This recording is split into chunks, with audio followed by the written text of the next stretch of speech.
Can I say I live in Vibehouse 21? Vibehouse 21? Yeah. What is that? I don't even know. I just thought about it. That's just the name that you made up? Yeah. Yes, please. Vibehouse 21.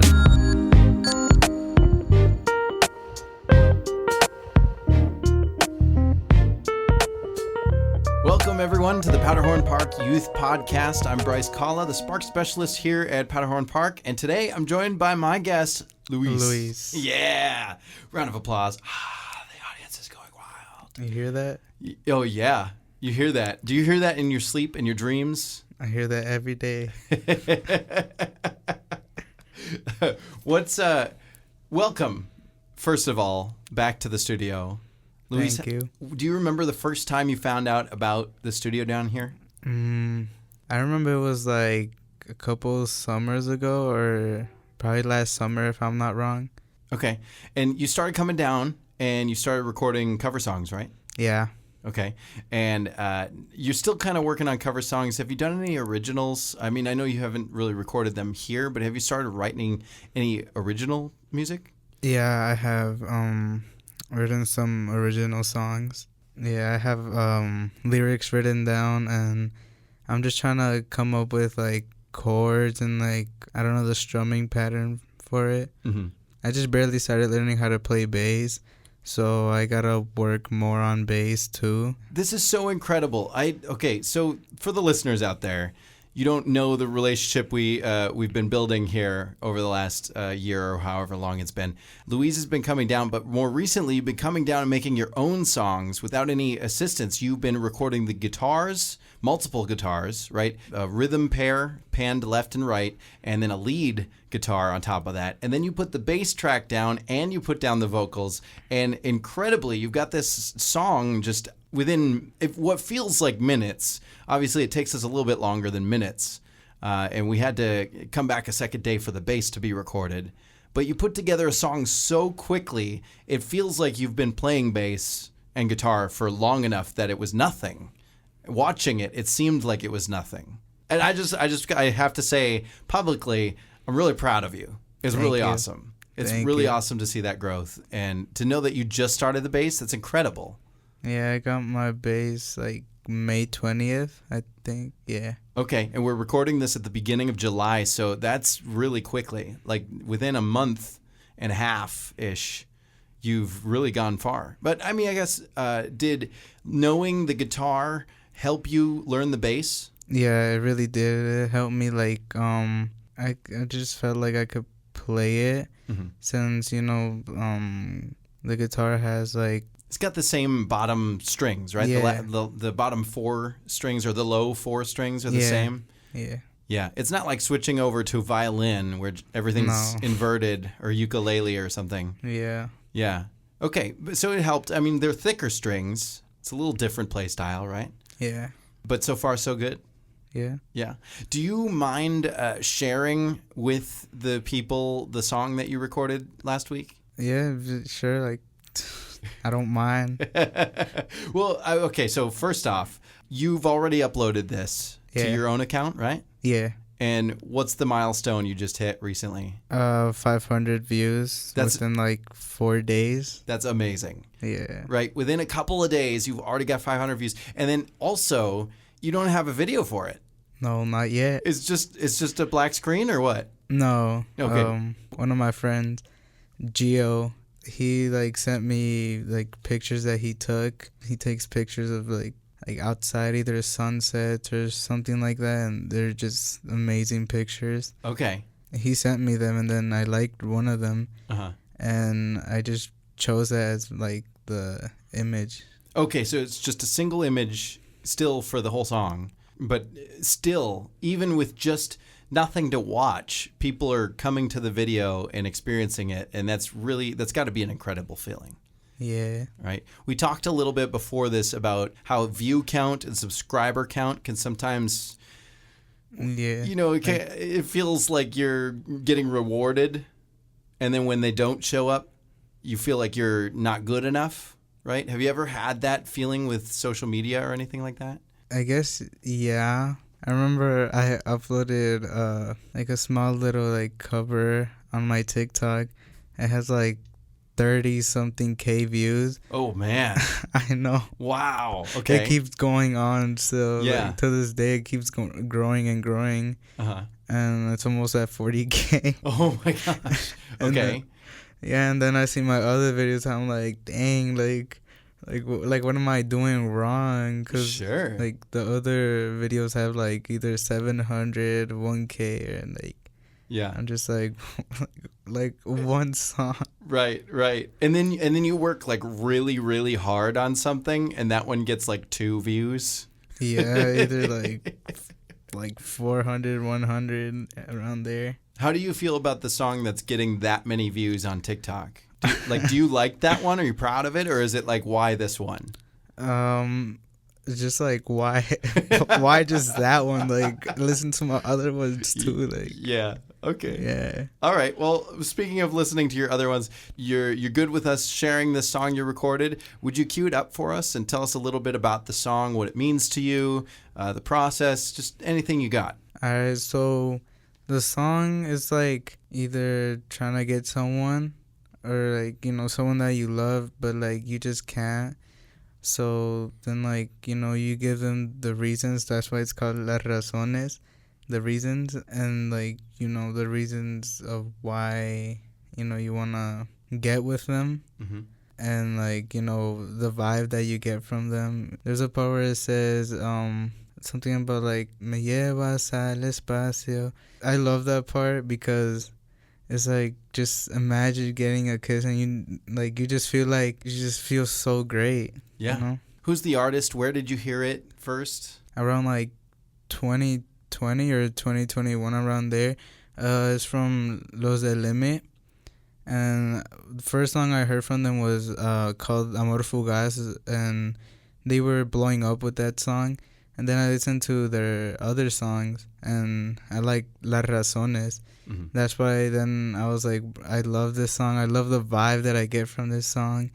And I just love everything. Like, it feels great. And then that's why then, like, I searched up a tutorial on how to play it. And then after that, I just can't stop playing it either. Awesome.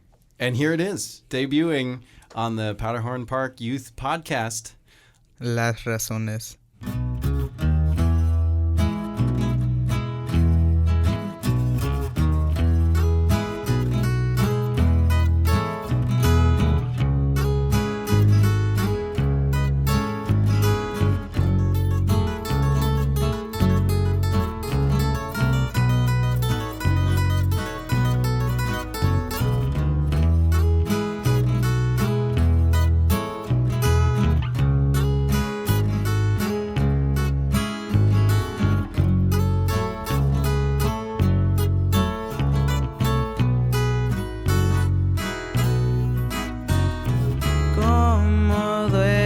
Saber que no eres para mí.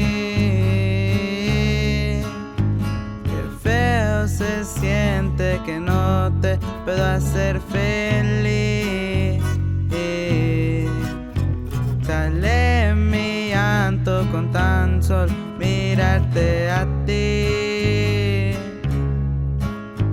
Pensar que alguien más te pudiera hacer muy feliz.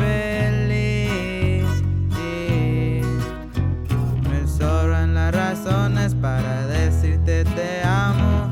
Con un solo beso tú me llevas al espacio.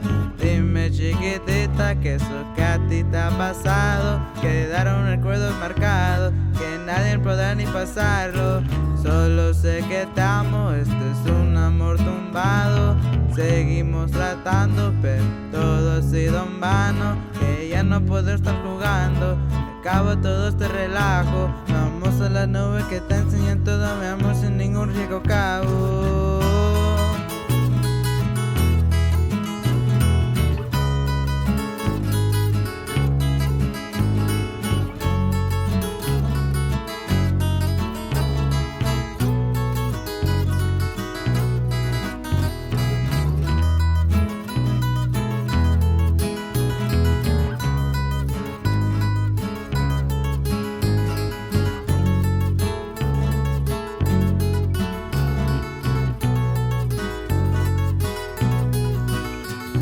estrellas brillan como tú en el cielo, todo se oscureció en la vida, todo ya se acabó y mi alma ya nunca regresó. Me sobran las razones para decirte te amo. Con un solo beso tú me llevas al espacio. Dime chiquitita que eso que a ti te ha pasado quedaron recuerdos marcados que nadie podrá ni pasarlo. Solo sé que te amo, esto es un amor tumbado. Seguimos tratando pero todo ha sido en vano. Ya no puedo estar jugando, que acabo todo este relajo. Vamos a las nubes que te enseñan todo mi amor sin ningún rico cabo.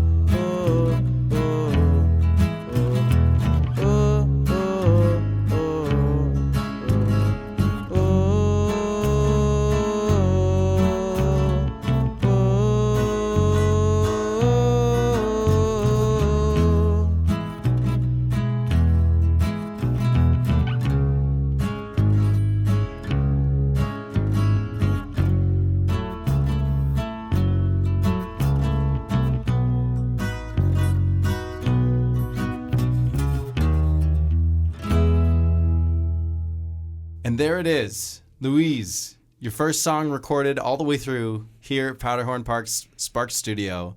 That's incredible.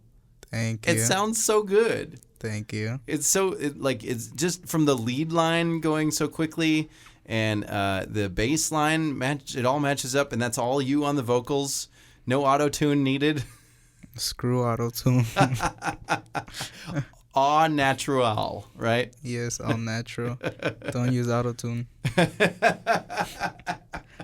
Yeah, sure. I mean, there are times when it comes in handy, but not when you dial it all the way up to T-Pain Cher level, right? That's maybe a little too far, but it depends on your genre, right? Yeah, it depends. But when it comes to this genre, you're gonna want to keep it pretty all natural. Yeah, for sure. But the guitar work is beautiful. The chord structures, the changes. I mean, I know it's a cover song, but it sounds really nice. And I think you did a really good job on it. Was there anything you got from this recording process that was maybe something you didn't think of before, or anything that changed your mind, or anything new that came with this one? Probably like when you gave me like tips or like advice when it came to the bass part. Oh, right. Yeah. Oh, I already forgot this happened. Okay, say more. So what happened? So at first I was like pulling the strings, playing it like how I normally hear it, like in that genre. And then like when you told me that like it would sound a little bit better if it matched with like the vibe you get from the song, or like the flow with the song. Yeah. So instead of pulling the string, it's a slap pop method, right? It has a really chunk chunk chunk sound. Yeah. Right. And then what did you try differently? Used pick. You used a pick, and then you also tried with fingers, right? Yeah, with fingers. Okay, and then you decided on pick? Yeah. Okay, so it still has that attack like the slap pop method has, but it's less aggressive. Yeah. But it was cool because you just played with each of those three types, and you came to the decision of what it should be, and I think it fits great. Thank you. Yeah, it's real smooth. What brought you to music? Okay. I love talking about this. Okay, so my dad took pictures of me when I was smaller. Well, he only took one, or I don't know if he has more. One picture? Yeah. I was holding a guitar, and I was like, I looked like 4 or 5 around there. And then after that, like, I started playing guitar when I was like 8. We went to this like church. They were giving like lessons, guitar lessons. I went with my cousins and my sister. And then I think after that, I stopped playing. And then during 2020, around like June 20th, I think, I remember we were in the balcony. My dad was like, "Oh, I'm going to sell your guitars." I'm like, "Dad, no." Like, Even though I didn't play them, like, I just wanted them to be there, you know? Yeah. Yeah, because then I felt bad if they were gonna, like, sell it or something. Then after that, I started playing, and, like, from what I used to know, I used that to my advantage, and, yeah, started playing. The first song I played was the Happy Birthday song, and it was just with one string only. One string? Yeah. Great. Yeah, and then after that, then I was like, whoa, I just learned a song, like, my first song. Yeah, after that, I just started practicing more and more, and I got better, like, I always had that mindset is like, I'll never give up. I'll keep on trying no matter how hard it is. Then after that, I got told stories from my aunt and my dad that their great grandpa would also play guitar. And then that was when I was like, dang, like, I think I got that from him. And then from my mom's side, her dad plays an instrument too. He plays the trumpet. And then I'm like, dang, so I probably got like the music part from both of them. Nice. Yeah. That's so cool. Yeah, they also told me from my dad's side that he had a great voice when he would sing, and like he would play very beautifully.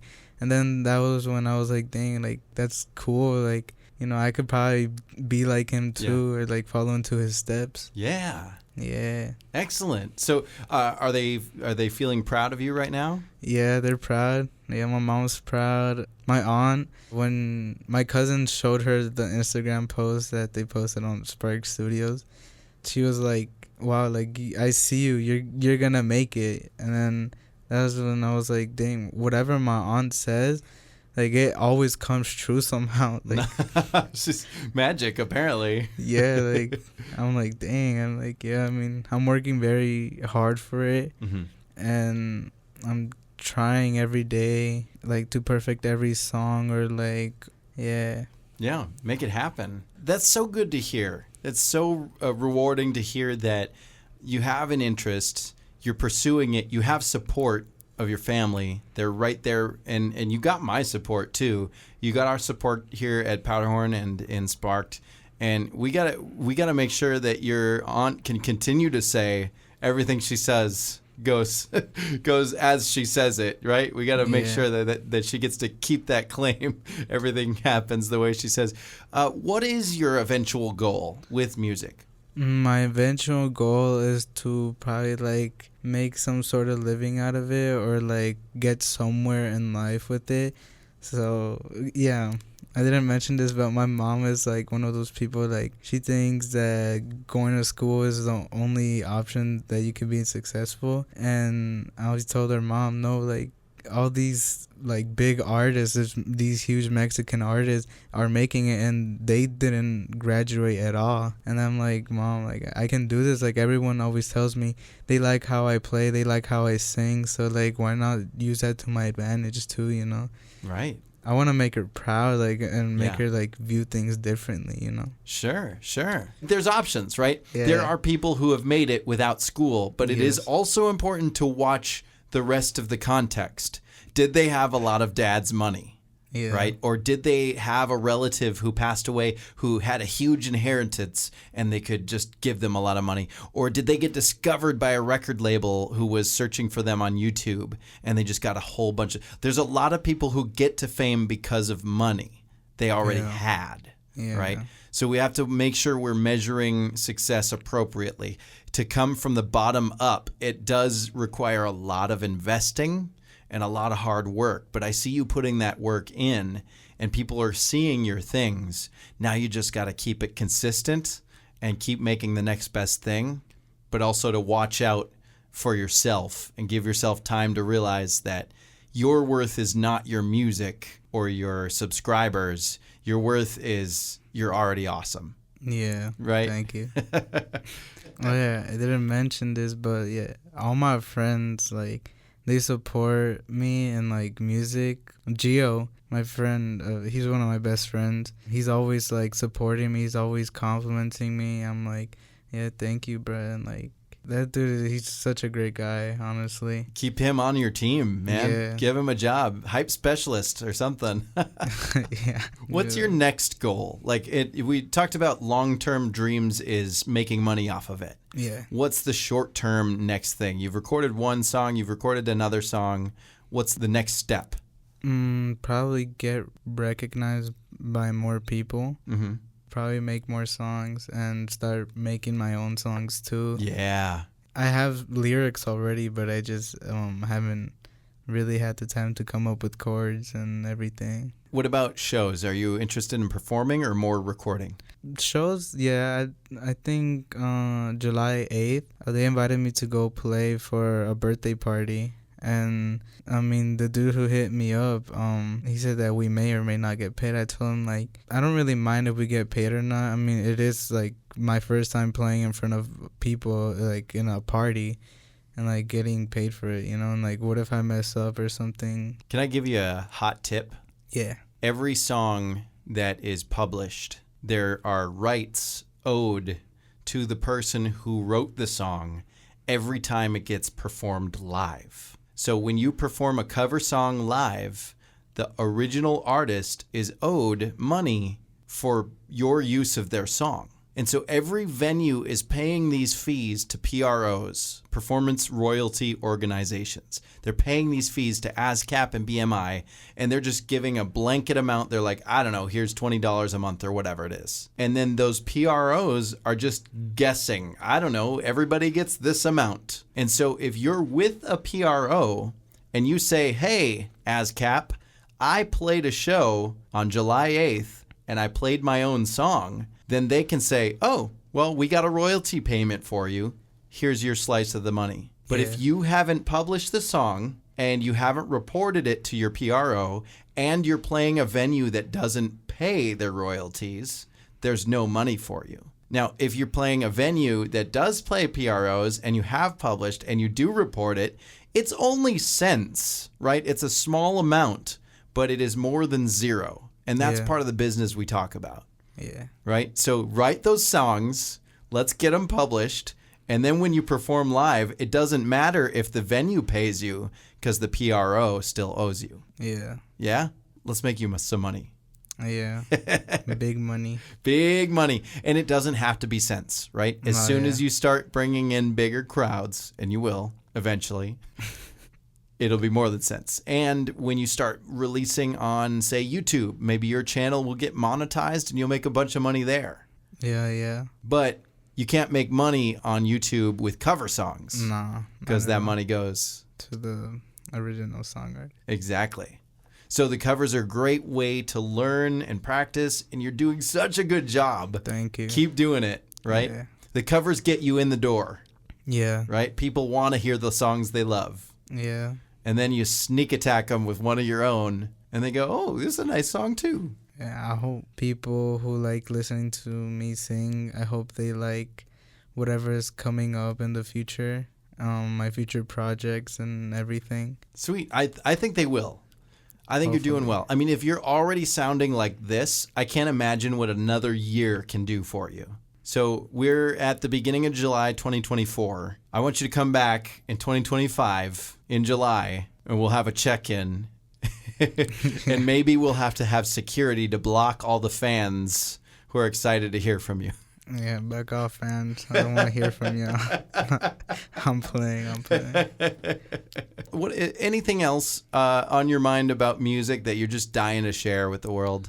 Honestly, if you love playing music and you have support, like, just keep on doing it. Work hard for it. You're gonna make it. Like, I believe in y'all. Just practice until, like, you know, you get better. And, like, it'll be so much easier for you. That's amazing. That's so great. And just to throw another one at you, what do you say to the people who don't have the support? Honestly, just, like the same thing. Work hard for it. Even though if you don't have support, you just gotta believe in yourself and trust in yourself. And you're gonna prove people wrong. And hopefully they'll change their minds about it. That's right. And if they don't matter. Right? Yeah, they're wrong. Yeah. Delete them off your life. Delete honestly. them. Yes, exactly. Unfriend them IRL. All right. Well, thank you so much for stopping in on the podcast, Luis. It's so great to have you. You're welcome. And thanks for sharing your song. More of those to come. Yeah. Maybe some music videos. Maybe something else. Yeah. We'll see what a year can do. Hopefully. We'll see. We'll see. All right. And to the rest of you, you may have noticed that the Powderhorn Park Youth Podcast is taking a little bit of a break. We'll do them whenever we're able to at this point. The program is not every Wednesday anymore, but it will happen occasionally from time to time. Maybe we'll bring it back in the fall. But we much appreciate you listening. Please make sure to like and subscribe to all of our things to see what else we're doing with the youth of Minneapolis. And once again, a round of applause to Louise. Also, share the video. Yeah. Share it to your grandma, your grandpa, your dog, everyone in your family, honestly. Even your pets. Oh, yes.